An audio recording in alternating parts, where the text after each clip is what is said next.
अगली खबर कैबिनेट बैठक में मिली 2 प्रस्तावों की मंजूरी से जुड़ी है। केंद्रीय कैबिनेट ने 20,668 करोड़ रुपए की लागत वाली 2 हाईवे परियोजनाओं को मंजूरी दे दी है, जो देश के सड़क इंफ्रास्ट्रक्चर को नई गति देने वाली है। इन परियोजनाओं से न केवल यात्रा का समय कम होगा, बल्कि व्यापार और आवागमन को भी बड़ा फायदा मिलेगा। देखिए रिपोर्ट। कैबिनेट में 2 बहुत ही महत्वपूर्ण प्रोजेक्ट अप्रूव हुए हैं, जिसका विवरण अभी दूंगा आपको।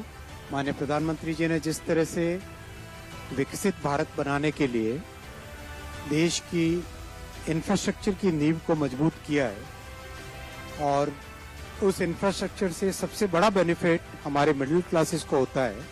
चाहे मेट्रो हो, चाहे हाईवे हो, चाहे रेलवे हो, चाहे पोर्ट्स हो, हर एक चीज से मिडिल क्लासेस को जो बेनिफिट होता है, वो ध्यान में रखते हुए आज 20,668 करोड़ रुपए के 2 हाईवे के प्रोजेक्ट्स कैबिनेट में अप्रूव हुए। जब सोच नहीं हो तो उठने वाले हर कदम विकास के लिए नई दिशा तय करते हैं। हर कदम ये बयां करते हैं कि डबल इंजन की सरकार में विकास की गति क्या है।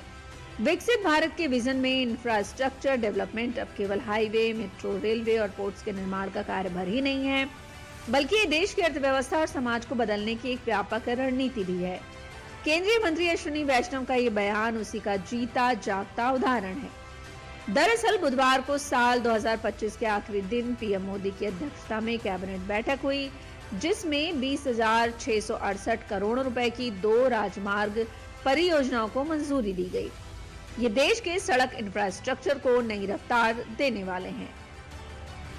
पहली परियोजना महाराष्ट्र के नासिक और सोलापुर को जोड़ने वाला 6 लेन का प्रवेश नियंत्रित एक्सप्रेसवे। ये एक तरह से विकसित भारत के स्वर्ण चतुर्भुज का प्रतिनिधित्व करता है। दिल्ली मुंबई कॉरिडोर पहले ही काफी प्रगति कर चुका है और ये मुंबई चेन्नई कॉरिडोर है। ये स्वीकृत खंड नासिक से अक्कलकोट तक चलता है। इसके आगे कॉरिडोर कुर्नूल, कडप्पा और चेन्नई की ओर बढ़ेगा। कैबिनेट ने महाराष्ट्र में 374 किलोमीटर लंबे ग्रीनफील्ड प्रोजेक्ट को मंजूरी दी है। इसकी लागत लगभग 19,142 करोड़ रुपए तक आएगी। इसके अलावा दूसरा प्रोजेक्ट ओडिशा में 206 किलोमीटर लंबे नेशनल हाईवे 326 को चौड़ा करने का है। करीब 206 किलोमीटर लंबे इस हाईवे में 1,526 करोड़ रुपए की लागत आएगी। बताया गया है कि यह हाईवे ओडिशा के अंदर के इलाकों को जोड़ने के लिए बेहतर होगा। इस प्रोजेक्ट को पूरा करने की समय सीमा 2 साल रखी गई है।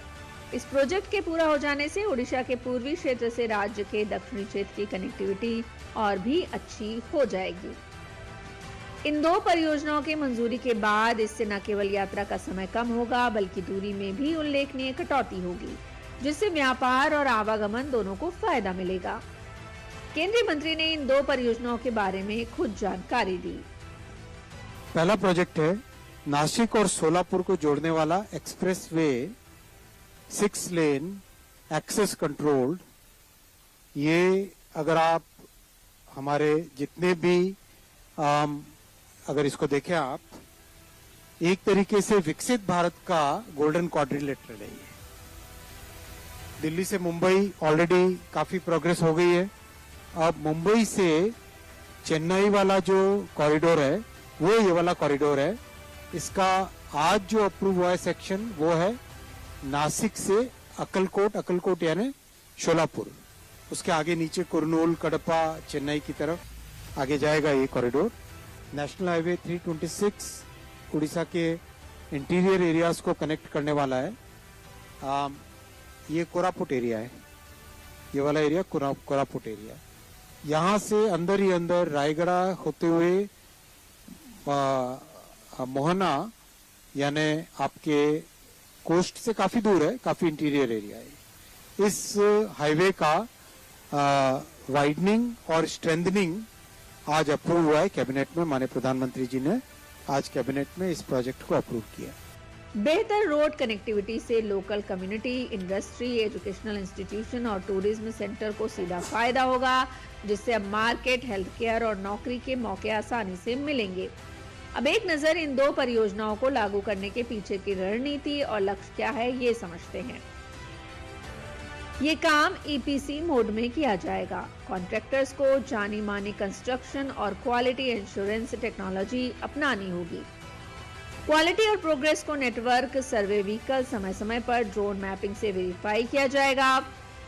रोजाना सुपरविजन एक अपॉइंटेड अथॉरिटी इंजीनियर करेगा और इसकी monitoring project monitoring information system के जरिए की जाएगी।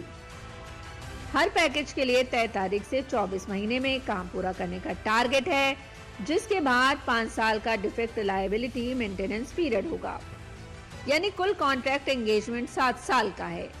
इन दोनों परियोजनाओं से लॉजिस्टिक्स सेक्टर को बड़ा फायदा मिलेगा, खासतौर पर महाराष्ट्र वाला हाईवे चेन्नई पोर्ट और हजीरा पोर्ट के बीच कनेक्टिविटी को मजबूत करेगा।